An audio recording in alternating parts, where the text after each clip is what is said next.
So winter doesn't care anything about your plans or your safety. And if you don't do the things required and get your vehicle prepared for the upcoming winter, there's no doubt you run a high risk of being stranded or even worse.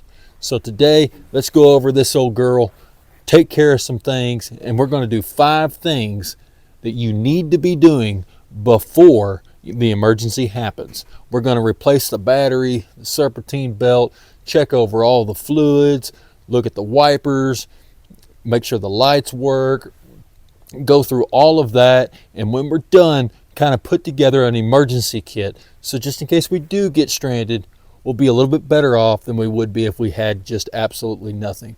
Not all the stuff needs to be replaced necessarily, but it's a good time to do it. It's nice out today, so why not? Let's get started.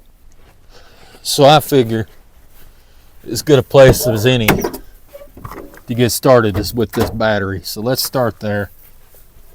I went ahead and picked one up earlier today.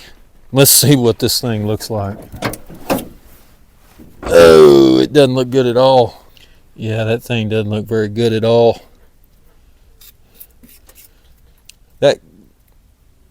That clamp's not too bad. This one right here, we're going to have to replace that soon. But anyway, let's go ahead and pop this battery out.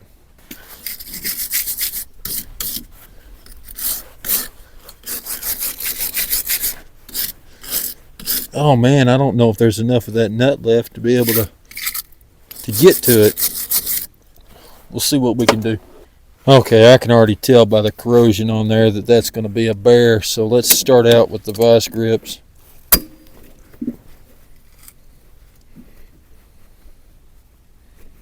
Yep. Look, that'll tell you something right there, won't it? As for this other side, let's run this off right quick.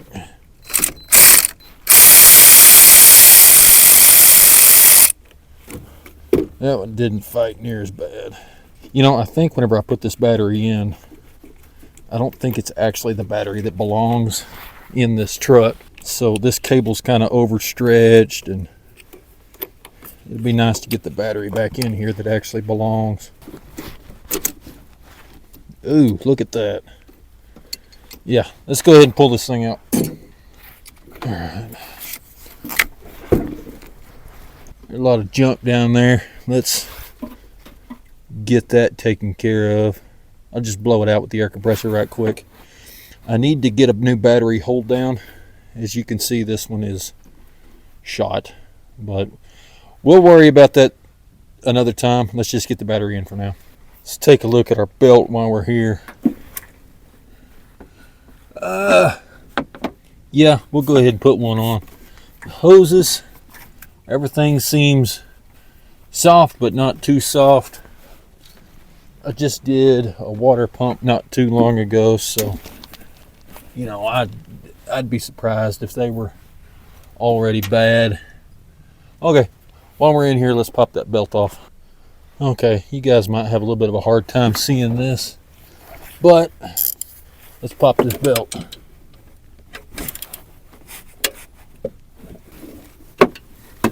Just as simple as that. This old belt will hang on to. I normally just throw them back behind the seat.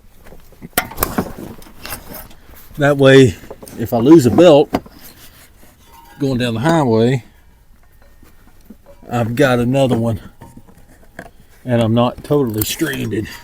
I'm still stuck on that pulley.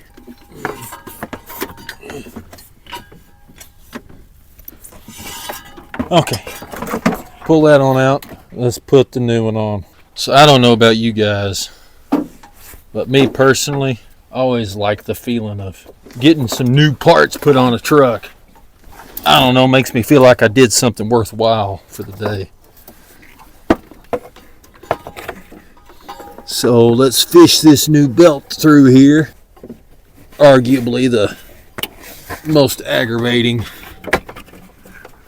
repair that can be done on a vehicle. I wish I could get you guys in here to see this, but to be honest, I can't get myself in here to be able to see it. So just use your imagination. Okay, well, we're around the crank, so let's go up over the water pump, and we cross down to the power steering pump, over the top of the AC compressor, down around the idler, and up over the alternator. These flex handle ratchets really are, man, they're worth a ton.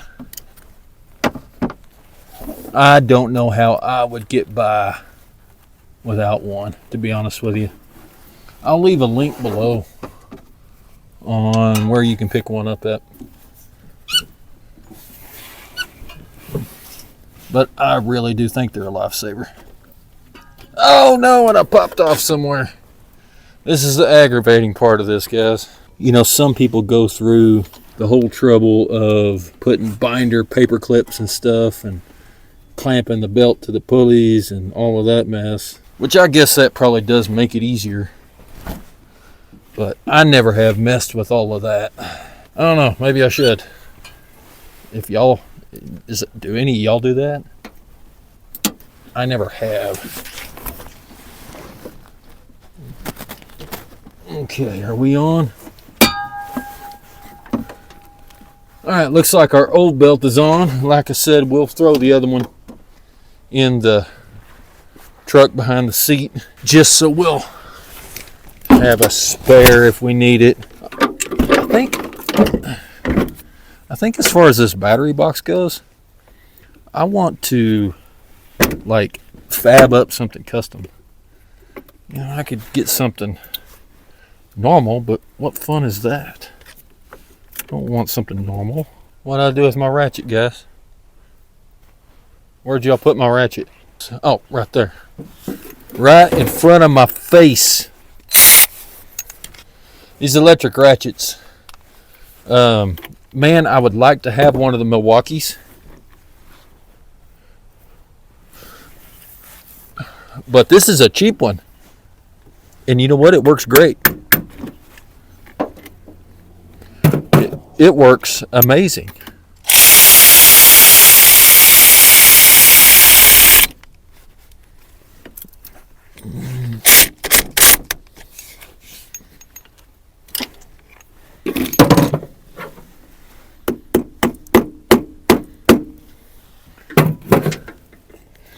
Tap that down. Get our vice grips, and you know what I'm going to do? I'm not going to do that. I'm going to brush that off.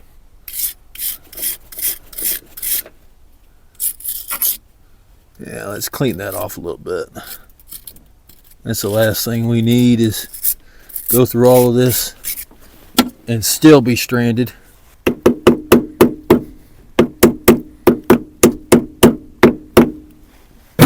Tighten that up.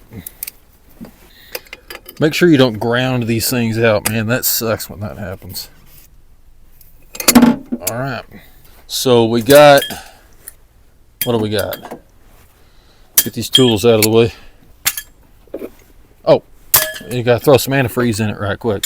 Okay, this girl, she tends to use a little bit of antifreeze, so I do expect it to be a little bit low.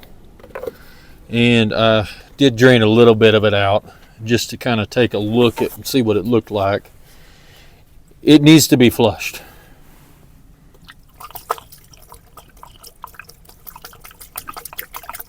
I'll say that. It needs to be flushed. Do y'all tend to buy this stuff, or do y'all buy the pre-mixed? I don't buy the pre-mixed stuff. Paying double for half the product, man.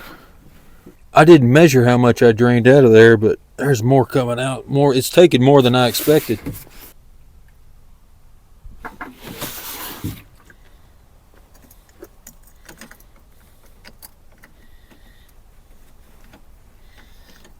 Okay, so I apologize about the light, but let's go over a little bit of kind of like a really, really basic, emergency kit. And this isn't a survival kit or anything like that. This is specifically for wintertime. Most importantly, a pair of waterproof gloves. Something so that just everyday stuff. scraping the windshield, you know, things like that. It's nice to have a pair of waterproof gloves. These are from North Face. You can buy any brand you want. One's from Academy or Walmart. The ski gloves will do just fine. I store those with a neck gaiter to go around my neck and an extra beanie right there in a nice, neat, cool little package. I also keep a pair of really like serious duty mittens because in an emergency, there's nothing that's going to be warmer than mittens. These are the absolute warmest I've found, and I really like them. However, they are worthless if you have to do absolutely anything at all. So what I normally use whenever it's cold enough that I need mittens are just these. These are the trigger finger mittens. I keep just a lightweight, thin pair of gloves inside them. These things come with some mittens with a trigger finger on them. And I took them out. I think that this works better like that. I have a liner glove on, you know, so, and you actually have a good bit of dexterity with these. They are extremely warm. I've never really needed much more than this. With a pair of wool liner gloves on underneath, you do just fine. You don't need a whole lot more than that. In here, it's just a zipper bag. I keep, I'll just show you. There's a wool scarf, another beanie. Oh, here's those mittens. See how those have the thumb and the trigger finger? Those came with those mittens I just showed you. A pair of ski mittens. I have lots of stuff. You know, I hate cold hands, and I might be by myself, and or I might not be by myself. And these are just some fingerless wool mittens that I keep in there, along with another beanie, some hand warmers. If I've got somebody with me that I'm able to take care of them. Rain poncho. This is from Rothko or something like that. It's just an inexpensive one. I probably wouldn't go with camouflage. I'd go with something a little bit brighter. A pair of coveralls. These, they belonged to my granddad. He passed away. They're incredibly too big for me, but they work just fine sitting under the seat. And a sleeping bag. This is just a military surplus sleeping bag. Nothing fancy. You don't have to go crazy. Get something that's cheap. And I like a wool blanket also. This is one of the Italian military surplus ones. It's 100% wool, and it's a queen size blanket. So this is actually big enough to do some good. And you can lay it out on the ground, you know, if you need to change a tire or something like that. So that's kind of where I'm at on an emergency kit. You know, if you do break down or something. The hand warmers are awesome. Of course, you're going to want some phone chargers and, you know, other things like that. But anyway, happy January, guys. Y'all be sure, and I'll post a link right up here to another one of my videos. And until next time, y'all be safe.